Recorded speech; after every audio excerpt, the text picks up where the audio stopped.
નમસ્તે. Board exam going સ્ટુડન્ટ્સોએ તૈયારી કરેલી હોય છે, પરંતુ એક્ઝામ નજીક આવતા થોડો ઘણો ડર લાગવો, થોડી ઘણી એન્ઝાયટી થવી એવું શરૂ થઈ જાય છે.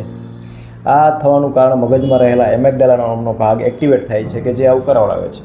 સામાન્ય રીતે આ નોર્મલ વસ્તુ છે, જેને કારણે ઘણી વખત એકાગ્રતા રાખવામાં, આપણી જે એક્ઝામની તૈયારી કરવામાં વધારે ગતિ પકડે છે અને મદદરૂપ થાય છે.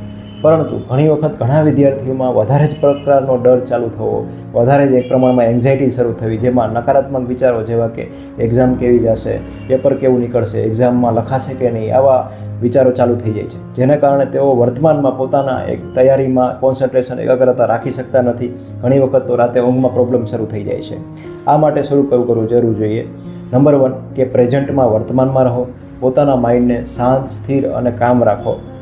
સવારે ખાલી પેટે પ્રાણાયામ કરો, તેમાં પેટથી ઊંડો શ્વાસ લઈ શ્વાસ કાઢવો અને 2 થી 3 સકારાત્મક વાક્યો જેવા કે મેં ખૂબ સારી તૈયારી કરેલી છે અને હું ખૂબ સારી મારા લેવલથી તૈયારી કરી રહ્યો છું અને મારી એક્ઝામમાં પણ ખૂબ સારી રીતના લખાશે.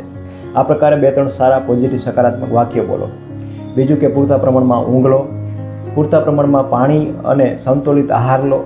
ત્રીજું કે દિવસ દરમિયાન જ્યારે આવા વિચારો ચાલુ થાય ત્યારે શાંતિથી બેસી જાઓ અને તમારી જાતને રિલેક્સ રાખી, શાંત થઈ, પેટથી ઊંડો શ્વાસ લઈ કાઢી અને તમારી જાતને તમે ઇમેજિનેશન કરો, ચિત્રણમાં એવું ઇમેજિનેશન કરો કે તમે એક્ઝામમાં બેઠા છો અને તમારું પેપરમાં તમે ખૂબ સારું લખી રહ્યા છો. અને જ્યારે એક્ઝામ નજીક હોય, એક્ઝામના દિવસે પણ તમારી જાતને તમે શાંત રાખો, સ્થિર રાખો અને જે પણ તમારા ઈશ્વરને, ઈષ્ટદેવને માનતા હોય તેમને યાદ કરી અને મનમાં સકારાત્મક વાક્યનું 2-3 વાક્યનું રટણ કરો.